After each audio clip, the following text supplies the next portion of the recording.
another book review on video.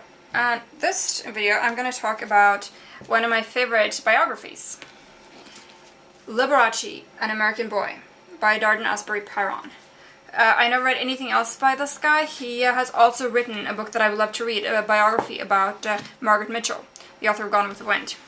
And if this is anything to go by, then that is a brilliant book too, so I'm going to definitely try and read that one day. And that's kind of my litmus test when it comes to new authors. That, you know, when I finish a book, the question is, would I, if I came across another book by the same person, would I read that? If the answer is no, then, well, I obviously wasn't too impressed by that first book. But with this guy, I would read anything he wrote. This book is absolutely brilliant. I would go so far as to say that as biographies go, it's a masterpiece. It's whether or not you like Liberace. And of course, if you do like Liberace, then you have to read this book. And I personally believe that anyone who doesn't like Liberace, they just don't know enough about him. So, just read this book and you'll like him too. Because whether or not you like Lee, then that doesn't really matter, actually, because this book is so broad. It has so much in it that you don't have to be a fan to enjoy it at all.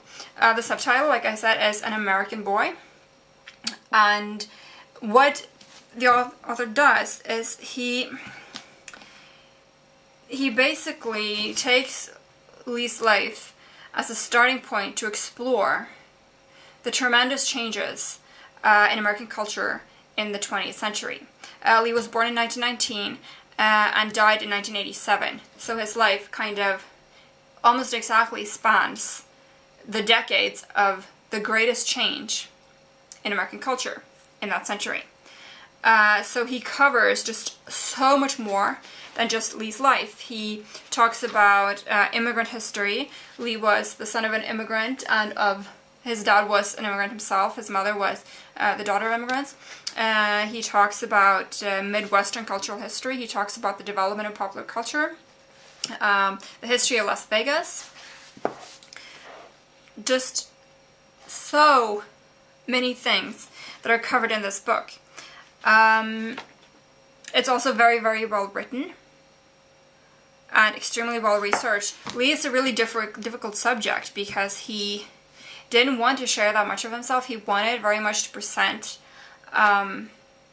his own chosen image to the world, and he did.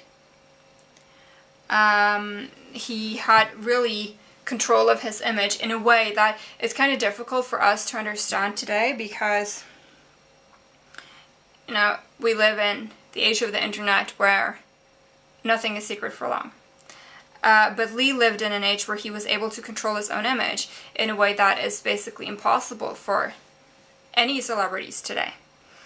And he lied about himself. He would, if he thought that a story that he could make up would make a better impression, would make him look better than the actual truth, then he would totally use that.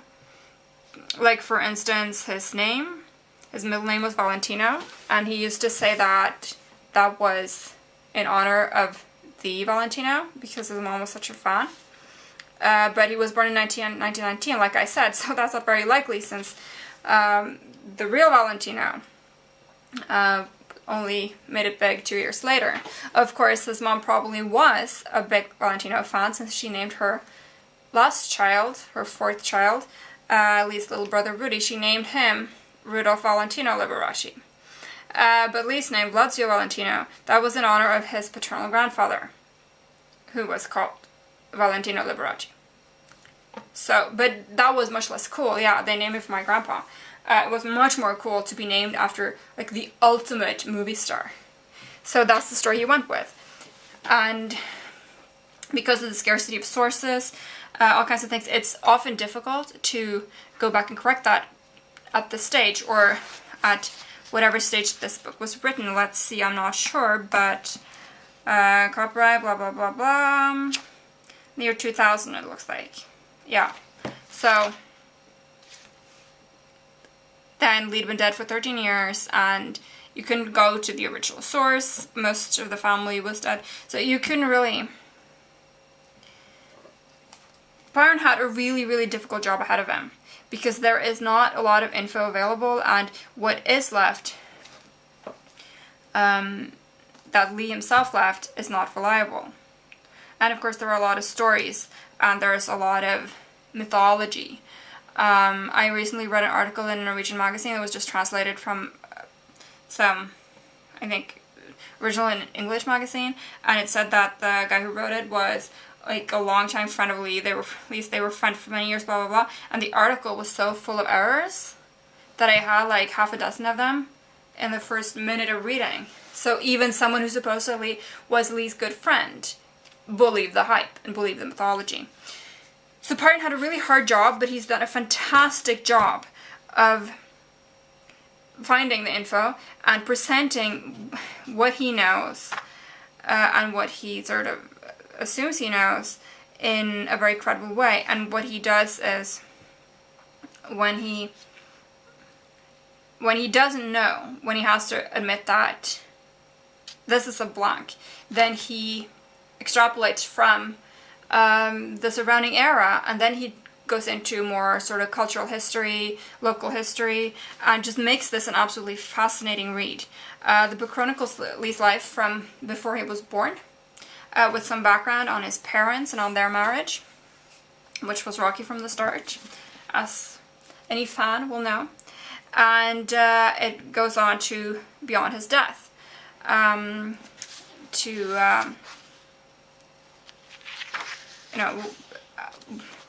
the circumstances surrounding his death, with this forced autopsy and whatnot, and what happened afterwards. How critical reception after his own career ended, and yeah, just so much stuff. You can see it's a huge book. It's a real brick. It's apart from the notes and bibliography, it's, let's see, it's actually not that long. It's like 430 pages, so that's not too bad. But overall, if you're interested in cultural history, American history, then this is definitely a book that you should read. And if you like Liberace, if you're a fan on any level, this is a must for you. This is the ultimate book, only it has also lots of cool pictures, of course. Including my favorite picture ever, which shows Lee serenading a certain someone in the audience. If you can see right there, the one and only, the future king, so to speak. I love this shot. The development of television, of course, is chronicled here, because Lee was one of the very first television stars when he first moved to California. And it's so fascinating. I read this book as a fan. I wanted to read a book about Lee, but there is so much more here. And the way that he manages to relate this, because he sees Lee as sort of, yeah, the ultimate American boy who pursued the American dream. And Lee was always it was very important to him that he was an American. He wasn't a Pole, and he wasn't an Italian. He was an American. That was very, very important to his sense of self and his identity. That was his ethnicity. Not Polish, not Italian, but American. And Pyron feels that in many ways he embodies the American dream. He embodies the American reality, even, in a lot of ways. And certainly is a benchmark for a lot of developments. Like the whole thing with television shows, Las Vegas, which is just a cultural furnace, at least in its part of the country. It's very interesting how he describes the different receptions on the West Coast and the East Coast. That's really fascinating. Yeah, this is just a really, really impressive biography, because it doesn't just describe its subject and have lots of interesting information and insights into his life and career, but it's so much bigger than that. It's so much broader. Gay history goes without saying. Some AIDS history. just so many facets that he manages to pull into a cohesive whole here, and brilliantly written, just drags you along. And I really can't recommend this enough. This is one of the best biographies I've ever read. It's a wonderful read. Absolutely wonderful read. Liberace, An American Boy by Darden Asbury Pyron.